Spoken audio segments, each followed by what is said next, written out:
Hello students, welcome to BBVN online classes. Students, today we will revise lesson 12 safe at home. Lesson 12 जिसका name है safe at home की exercise A, B and C का आज हम revision करेंगे because ये chapter भी term 2 में आएगा. सो इसकी जितनी भी एक्सरसाइज है वो आपको अच्छे से लर्न होनी चाहिए. सो फर्स्ट एक्सरसाइज A है राइट ट्रू और फॉल्स. वो मैं स्टार्ट कर रही हूँ. Take out your EVS book and open the page number 88. Page number 88 पे सबसे पहले एक्सरसाइज ए को मैं एक्सप्लेन कर रही हूँ. राइट ट्रू और फॉल्स में फर्स्ट सेंटेंस है all the people in cities live in flat. Cities में सारे लोग फ्लैट्स में रहते हैं. सो स्टूडेंट्स, हमने चैप्टर में पढ़ा कि कुछ लोग सिटीज़ में ऐसे भी होते हैं जो फ्लैट्स को अफोर्ड नहीं कर सकते क्योंकि वो पुअर होते हैं, गरीब होते हैं. इसलिए गरीब लोग जो होते हैं वो फ्लैट्स में नहीं रहते हैं, वो स्लम्स में भी रहते हैं, जो छोटी छोटी झुग्गी झोंपड़ियाँ होती हैं उनमें रहते हैं. सो ये सेंटेंस फॉल्स है. आपको इसमें एफ लिखना है. एक बार फिर से एक्सप्लेन कर रही. All the people in cities live in flats. Cities में जितने भी लोग होते हैं वो सब फ्लैट्स में रहते हैं. It is not compulsory because जो पुअर पीपल होते हैं वो फ्लैट्स को अफोर्ड नहीं कर सकते, वो बहुत ज़्यादा महंगे होते हैं, इसलिए वो स्लम्स में रहते हैं. सो ये सेंटेंस फॉल्स है. आपको इसमें एफ लिखना है. Now come on the next sentence. Tents can be folded and carried from one place to another. जो टेंट्स होते हैं हम उनको कभी भी उनको हम फोल्ड कर सकते हैं और उनको लेके जा सकते हैं एक जगह से दूसरी जगह पे. सो इट्स अ ट्रू सेंटेंस. आपको टी लिखना है बिकॉज टेंट एक ऐसी शेल्टर है जिसको हम कभी भी जहाँ चाहे वहाँ पे हम लेके जा सकते हैं. हम उसको उसने टेंट को हमने फोल्ड किया और हम उसको एक जगह से दूसरी जगह पे ले जाके उसको हम लगा सकते हैं. So it's a true sentence. आपको टी लिखना है. आपने देखा होगा कि जो सोल्जर्स होते हैं वो मोस्टली टेंट में ही रहते हैं बिकॉज उनकी कोई एक डेस्टिनेशन नहीं होती. वो एक जगह से दूसरी जगह पे वो घूमते रहते हैं. इसी तरह जो फॉरेस्ट में या फिर ऊंचे ऊंचे माउंटेन्स के ऊपर जो ट्रैवल करते हैं एडवेंचरर्स जो होते हैं वो भी टेंट को यूज़ में लेते हैं. इसलिए जो टेंट होता है उसको कभी भी फोल्ड करके कभी भी एक जगह से दूसरी जगह पे ले जाया जा सकता है. So it's a true sentence. आपको इसमें टी लिखना है. Now come on the next sentence. In deserts people live in stilt houses. Desert में, रेगिस्तान में लोग स्टिल्ट हाउसेज में रहते हैं. हमने चैप्टर में पढ़ा कि स्टिल्ट हाउसेज कहाँ पे बनाए जाते हैं, जहाँ पे हैवी रेनफॉल होती है. इसलिए इस सेंटेंस में क्या लिखा है, इन डेजर्ट की रेगिस्तान में लोग स्टिल्ट हाउसेज में रहते हैं. So it's a false sentence. ये फॉल्स है. इसमें आपको एफ लिखना है बिकॉज जो स्टिल्ट हाउसेज होते हैं वो वहाँ पे बनाए जाते हैं जहाँ पे बहुत तेज़ बारिश होती है या फिर कंटिन्यूसली रेनफॉल होती रहती है या फिर कभी भी फ्लड आती है, वहाँ पे बाढ़ आ जाती है. इसलिए जो स्टिल्ट हाउसेज होते हैं वो बड़े बड़े पोल्स के ऊपर बनाए जाते हैं, खंभों के ऊपर बनाए जाते हैं जिससे उनकी जो फ्लड आती है उनसे उनकी प्रोटेक्शन हो जाती है. So it's a false sentence. आपको एफ लिखना है. Now come on the next sentence. We should keep the house clean. हमें हमारे हाउस को बिल्कुल क्लीन रखना चाहिए. ये तो आपको भी पता है कि हमें हमारे हाउस को गंदा नहीं करना चाहिए, कोई भी चीज़ इधर से उधर नहीं फैलानी चाहिए, उसको प्रॉपरली अरेंज करना चाहिए. सो इट्स अ ट्रू सेंटेंस. आपको टी लिखना है कि हमें हमारे हाउस को हमेशा क्लीन रखना चाहिए. Now come on the next sentence. We should always throw garbage into the garbage bin.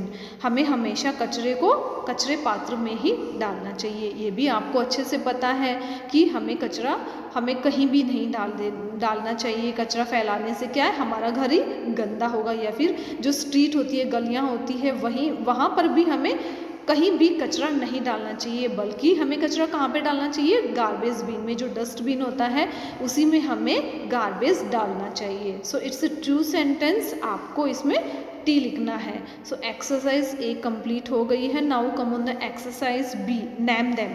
आपके सामने कुछ क्लूज दिए गए हैं जिनको रीड आउट करके आपको सामने उसका नेम लिखना है कि ये क्लू किसके लिए आया है. फर्स्ट सेंटेंस है फ्लोटिंग हाउसेज. फ्लोटिंग हाउसेज कौन से होते हैं? सो इसका आंसर क्या है, हाउस बोट्स. जो हाउस बोट्स जो होते हैं वो कैसे हाउसेस होते हैं, फ्लोटिंग होते हैं, तैरते हुए हाउसेस होते हैं, जो मोस्टली हमें कहाँ पे मिल जाता है, कश्मीर और श्रीनगर में इस तरह के हाउसेस हमें देखने को मिलते हैं। सो फर्स्ट फ्लोटिंग हाउसेस का आपको क्या लिखना है, हाउस बोट्स। जो हाउस बोट्स होते हैं वो फ्लोटिंग हाउसेस होते हैं, तैरते हुए हाउसेस होते हैं। सेकेंड सेंटेंस है bamboo cane and palm leaves are used to build these houses. इन हाउसेज को बनाने के लिए bamboo cane and palm leaves को यूज़ में ली जाती है। तो वो कौन से हाउसेज हैं जिनको बनाने के लिए bamboo cane and palm leaves use में ली जाती हैं? वो हाउसेज है स्टिल्ट हाउसेज। ओके, स्टिल्स हाउसेस को बनाने के लिए bamboo cane and palm leaves use में ली जाती है। Now come on the third sentence, we generally live in these while camping. जब हम कैंप के लिए जाते हैं, कैंपिंग के लिए जाते हैं, फॉर एग्जांपल अगर हम एक थिक फॉरेस्ट में जाते हैं, घने जंगल में जाते हैं, या फिर काफ़ी ऊंचे माउंटेन के ऊपर जाते हैं तब कैंपिंग के लिए, तब हम वी जनरली लिव, तब हम कहाँ पे रहते हैं? टेंट्स में। ओके, हमने ऊपर भी पढ़ा था कि जो टेंट होते हैं हम उनको फोल्ड करके एक जगह से दूसरी जगह पे ले जा सकते हैं। सो कैंपिंग के ड्यूरिंग हम जनरली कहाँ पे रहते हैं? टेंट्स में। सो इसमें आपको लिखना है tents, TENTS, tents. Now come on the next sentence, a place in India where house boats are found. India में वह प्लेस, वह जगह जहाँ पर हमें हाउस बोट देखने को मिलते हैं या फिर हाउस बोट्स पाए जाते हैं, फाउंड मिल जाते हैं। ओके, तो वो जगह है कश्मीर, कश्मीर या श्रीनगर। कश्मीर या श्रीनगर में हमें हाउस बोट्स देखने को मिल जाएंगे। Okay, so exercise A and B complete हो गई है। Now come on the exercise C। Exercise C है fill in the blanks. Fill in the blanks में फर्स्ट सेंटेंस है, igloos are houses made of ice blocks build by Eskimos. जो igloos houses जो होते हैं वो एस्कीमोज द्वारा बनाए जाते हैं, और वो किससे बनाए जाते हैं? आइस ब्लॉक्स, बर्फ के ब्लॉक से, बर्फ के टुकड़ों से। सो फर्स्ट में आपको क्या फिल करना है? Ice blocks, ICEIS blocks. Igloos houses made of ice blocks built by Eskimos. जो किसके द्वारा बनाए जाते हैं? एस्कीमोज द्वारा बनाए जाते हैं। और किससे बनाए जाते हैं? आइस ब्लॉक्स, बर्फ के टुकड़ों से। सेकेंड सेंटेंस देखिए, the roof of a house can be thatched and tiled. एक हाउस की जो रूफ होती है, छत होती है, वो कैसी हो सकती है? थैच्ड, थैच्ड बोलते हैं घास फूस से बनी हुई, वो घास फूस से भी बनी हुई हो सकती है, एंड टाइल या फिर टाइल जो होती है उनसे भी बनी हुई हो सकती है। A roof of a house can be thatched, या तो वो थैच्ड हो सकती है, घास फूस से बनी हुई हो सकती है, या फिर टाइल, या फिर वो टाइल से बनी हुई हो सकती है। थर्ड सेंटेंस देखिए, house boats are floating houses. Floating houses कौन से हैं? House boats. सो इसमें आपको क्या फिल करना है? House boats, house boats are floating houses. Fourth sentence देखिए, bamboo cane and palm leaves are used to build stilts houses. Stilts houses बनाने के लिए bamboo cane and palm leaves को यूज में लिया जाता है। सो इसमें आपको स्टिल्स फिल करना है। नेक्स्ट देखिए, houses should be free from pest such as rats and cockroaches. Houses को ये जो पेस्ट होते हैं जैसे रैट, चूहे और जो कॉकरोच होते हैं उनसे हमें फ्री रखना चाहिए, मतलब हमारे घर से इनको दूर रखना चाहिए या उनको बाहर निकाल देना चाहिए।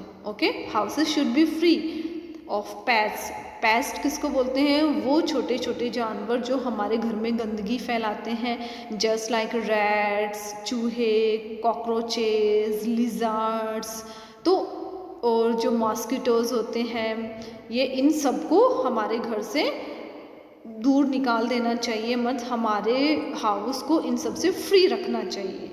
सो इसमें आपको फिल करना है paste, PESTS, paste. Okay students, so exercise A, B and C हमारी कंप्लीट हो गई है। इनको आपको अच्छे से रिवाइज करना है, एंड ये सारी जो स्पेलिंग्स है ये अच्छे से आपको लर्न करनी है। Thank you.